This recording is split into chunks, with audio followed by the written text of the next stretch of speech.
मैं भारत को भारतीयता की मान्यता के आधार पर फिर से खड़ा करना चाहता हूं, उस काम में लगा हूं। अब जरा आगे बढ़ता हूं। जिनको पेट साफ नहीं होता उनको क्या क्या होता है? दुनिया की 103 बीमारियां उन्हीं को होती हैं, क्योंकि आयुर्वेद ये कहता है कि अगर आपकी आंतें साफ नहीं है, लार्ज इंटेस्टाइन और स्मॉल इंटेस्टाइन, बड़ी और छोटी आंत साफ नहीं है, तो बीमारियों का केंद्र आपके घर में ही है। और 90% बीमारियां आपको मालूम है कब्जियत से शुरू होती हैं, कॉन्स्टिपेशन से शुरू होती हैं। हमारे देश में सभी बड़े चिकित्सक और वैद्य कहते हैं कि जिनका पेट साफ नहीं हुआ उनको कुछ भी बीमारी आएगी, संधिवात हो जाएगा, डायबिटीज हो जाएगी, कॉन्स्टिपेशन तो रहने वाला है, मुंह में से भयंकर बदबू आएगी, दांत आपके खराब हो जाएंगे, सांस में इतनी तेज बदबू होगी कि पड़ोसी बैठ नहीं पाएगा आपके पास, रात को नींद नहीं आएगी, भूख समय से नहीं लगेगी, भूख ठीक से नहीं लगेगी, शरीर में कमजोरी आती जाएगी। ऐसी 103 बीमारियां एक साथ आएंगी। अब उनको चूंकि कॉन्स्टिपेशन बहुत है तो ये सब बीमारियां उनको होती हैं। तो अब उसका इलाज क्या करते हैं वो? जब पेट साफ नहीं होगा तो सांस की बदबू भयंकर होगी। अब उस सांस की बदबू को रोकने के लिए वो दिन भर टूथपेस्ट रगड़ते हैं। हमारे देश में अब मुझे ये समझ में आने लगा है कि किसी भी भारतीय नागरिक को चिकित्सा सुविधा की जरूरत नहीं है, चिकित्सकीय ज्ञान की जरूरत है। हेल्थ फैसिलिटीज नहीं चाहिए, नॉलेज चाहिए। नॉलेज की बहुत कमी, और इतनी कमी है कि पढ़े लिखे लोग उससे ज़्यादा पीड़ित हैं। छोटी छोटी बातें नहीं जानते।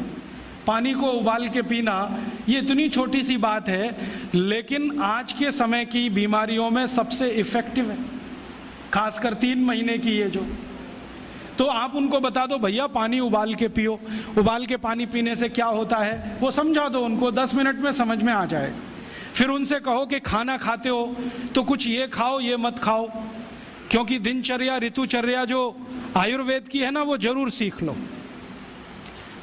दिनचर्या और ऋतुचर्या जरूर सीखो, आयुर्वेद की बहुत आवश्यक है।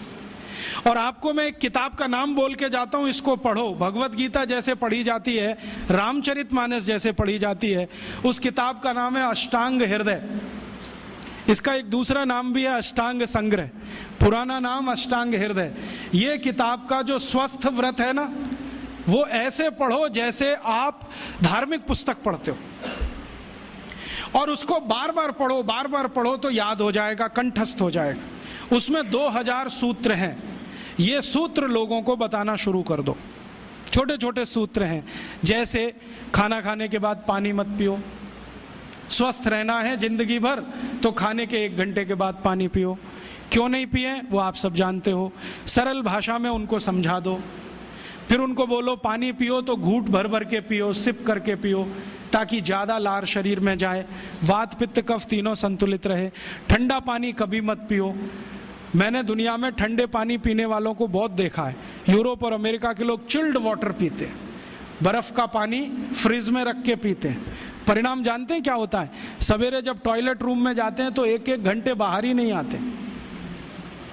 उनको पूछो भाई तुम क्या कर रहे थे 1 घंटे वहाँ? तो कहते हैं न्यूज़पेपर पढ़ रहे थे, मैगजीन पढ़ रहे थे। क्यों पढ़ रहे थे? स्टूल पास नहीं होता। क्यों नहीं होता? कॉन्स्टिपेशन है, जोर लगाना पड़ता है फिर भी नहीं होता। गाना भी गाते हैं मेरे सपनों की रानी कभी आएगी, फिर भी नहीं आती। और अंतिम दुष्परिणाम पता है क्या होता है? उनको पेट साफ तो होता नहीं, तो सांस में से भयंकर बदबू आती है। किसी अमेरिकन यूरोपियन के नजदीक बैठ जाओ, अगर वो लिस्ट्रीन स्प्रे करके नहीं आया तो 1 मिनट नहीं बैठ सकते। हर समय उनको माउथ फ्रेशनर स्प्रे करना पड़ता है, क्योंकि अंतड़ियां साफ नहीं है, कब्जियत है, मल भरा हुआ है, उसमें कचरा जमा है। फिर उनके पसीने में से भी बदबू आती है। क्यों? कब्जियत बहुत है। और पसीने की बदबू दूर करने के लिए डिओडोरेंट स्प्रे करते रहते हैं। और आप तो सब जानते हो कि अगर कब्जियत है तो बाल भी कड़क रहते हैं, तो उन कड़क बाल को सॉफ्ट करने के लिए क्या क्या सब करते हैं। शैम्पू लगाते हैं, शैम्पू के बाद पता नहीं क्या क्या लगाते हैं। ये सब वो जो करते हैं ना, उनकी मजबूरी है, स्टेटस सिंबल नहीं है। इसको अपने दिमाग से निकाल दो कि ये कोई स्टेटस सिंबल। तो सरल भाषा में समझाओ, ठंडा पानी पीने से ये होता है, मत पियो, समझ जाएंगे। फिर उनको बोलो सवेरे उठो तो सबसे पहले पानी पियो। फिर उनसे बोलो खाना खाओ तो बैठ के खाओ, कभी भी खाना खाओ तो पूर्व दिशा में मुंह करके खाओ, सो तो पूर्व दिशा में। ये अष्टांग हृदय में इतने अद्भुत छोटे छोटी बातें हैं तो संस्कृत में है, लेकिन अब तो उसका हिंदी भी आने लगा है। तो हिंदी ले लो, हिंदी वर्जन ले लो, इसको पढ़ो, बार बार पढ़ो, और ये जाके गांव में सबको बताओ। फिर उनको कहो देखो ये तो है स्वस्थ रहने के लिए, अब तुम बीमार पड़ो तो बताओ तुम्हारी बीमारी क्या है। ये बीमारी है तो ये दवा है, ये बीमारी है तो ये दवा है। और मेरा आपसे एक निवेदन जरूर है कि अगर आप होम्योपैथी से भी इलाज करो तो उसकी मूल दवा जरूर बता दो। उनको ये ग्रीक और रोमन नाम में मत फंसाओ। आप कहोगे जी मैं तो ऑसीमम दे रहा हूँ, ये उनको कहो ये तो तुलसी का रस है भैया, तुम्हारे घर में फूलों से बनी हुई है, आसानी से मिलती है, जयपुर में मिलती है, दिल्ली में मिलती है। भंडारी वालों को अक्सर ऑर्डर दे के रखो, हमको इतनी भेजो। उनको जो पता चल गया कि आप प्रचार के लिए कर रहे हो तो मुफ्त में भी दे देंगे आपको। तो इस तरह से आप गांव गांव जाओ, छोटे छोटे शिविर लगाओ, गांव वालों को इकट्ठा करो।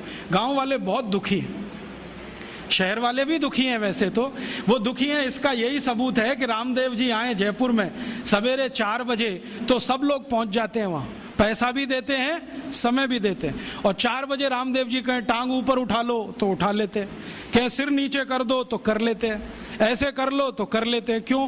परेशान है, दुखी है, शरीर उनका साथ नहीं दे रहा है। और इतने दुखी हैं कि रामदेव जी तो क्या, कोई टिम्बकटू आ जाए उसी के सामने वो आ जाएंगे, और वो दुनिया भर में घूम के आते हैं अपनी अपनी छोटी छोटी बीमारियां लेके। तो इन जो दुखी लोगों का थोड़ा थोड़ा आप मदद कर दो इलाज के रूप में, ये सब आपके भगत हो जाएंगे। और ये भगत हो जाएंगे तो कहो आप भी प्रचार करो इसका, वो भी करें, आप भी करो, तो ये इतना तेजी से मल्टीप्लाई करेगा कि 2-5 साल में एलोपैथी का बाजा बज जाएगा। और बजा देना है अपने को, हाँ, ये संकल्प लेके चलो कि इनका बाजा हमको बजाना है। मैं बहुत जल्दी एक टीवी चैनल शुरू करने जा रहा हूँ एलोपैथी का बाजा बजाने के लिए। इनकी सब पोल खोलनी है मुझे, हाँ, इनकी इतनी पोल हैं मेरे पास, कम से कम 1,500 से ज़्यादा डॉक्यूमेंट्स हैं जो एलोपैथी के गंदेपन को सिद्ध करने वाले, इनकी निकृष्टता को सिद्ध करने वाले, ये कितने अनसाइंटिफिक हैं वो बताने वाले हैं, कितने डॉगमेटिक हैं वो बताने वाले हैं। मेरे पास ऐसे बहुत इंटरव्यूज हैं बड़े बड़े डॉक्टरों के, वो कहते हैं कि हम कोई डायग्नोसिस नहीं करते, तीर मारते, लग गया तो ठीक, नहीं तो तुक्का।